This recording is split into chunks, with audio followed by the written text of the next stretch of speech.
Yo, what's going on, y'all? It's your boy Salvaje from the Salvaje Cartel. So the surround pound hammer recently came out, and I'm bringing you guys a weapon mastery video on it. So today, October 4th, it's your boy's birthday.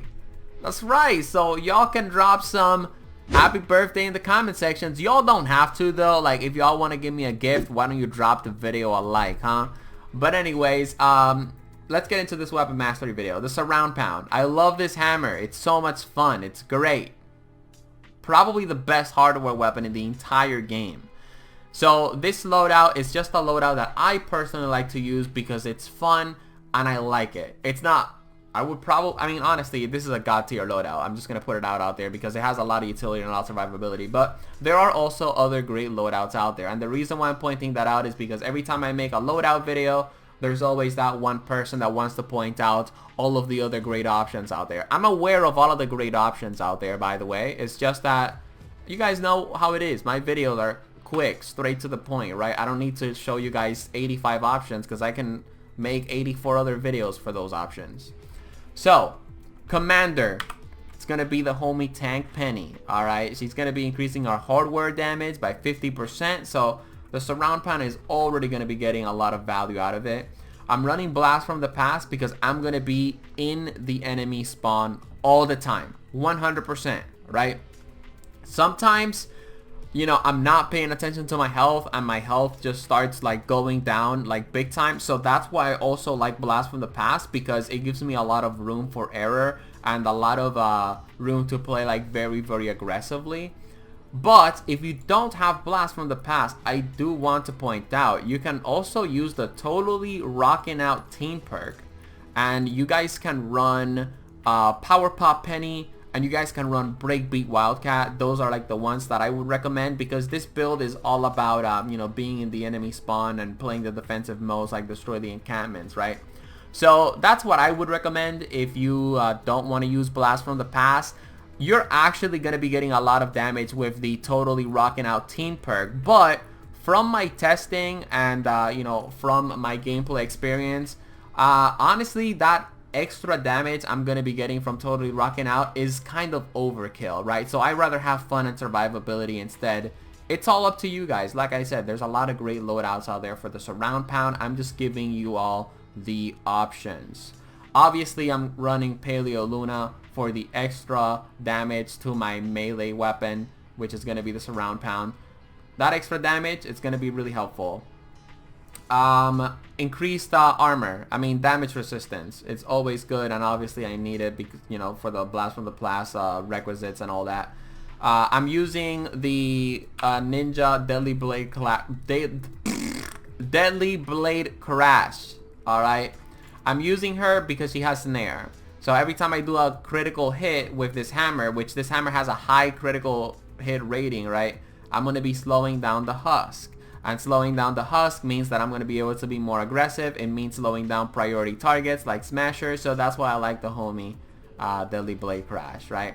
I have Going Coconuts, and this is pretty much non-negotiable. You can use Survivalist Jonesy though if you don't have Crossbones Barrett. But Going Coconuts, extra damage with the hammer, it's going to be great. And of course, the healing that the coconuts give you are also going to be amazing. And of course, we also have Anti-Cuddle Sarah, and she's going to be giving me energy every time I get a melee weapon elimination. And when it comes down to how I personally like to use the surround pound, how I enjoy it a lot, it's all about getting in the enemy spawn and using the secondary attack when you're about to be overwhelmed, or using the secondary attack when you have a lot of husk around you. Penny doesn't really have decoy, Tank Penny. So that's definitely a shame. If you are surrounded by a lot of husk and you don't have a lot of energy, use the Bull Rush ability so that you can get the hell out of there. Drop your Plasma Pulse from time to time as well. But honestly, I don't really recommend the use abilities with this specific loadout because it's all about the surround pound, right? So when you're going to use energy, you're most likely going to be using it for the secondary attack that the surround pound is going to be giving y'all. Do you guys understand what I mean? For gadgets, I like to go with Turret and Adrenaline Rush, but you don't really need Turret because this loadout is basically unkillable. right? That's what makes this loadout so good. So you can just easily run a slow field and you can get a lot of value out of that, specifically at the high-end levels of play, which of course the slow field is very, very great because it slows down Husk, and you're going to be able to destroy Husk a little bit quicker as well.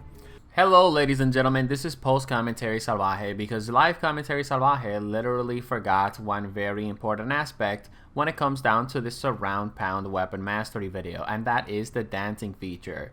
So this hammer has really high impact, and probably 8 out of 10 times that you use the secondary attack on this thing, Husk around you are going to start dancing. So if you're going for the totally rocking out build with the surround pound, right, you can use the secondary attack when you have a lot of Husk around you, and then completely eliminate everything with the primary attack.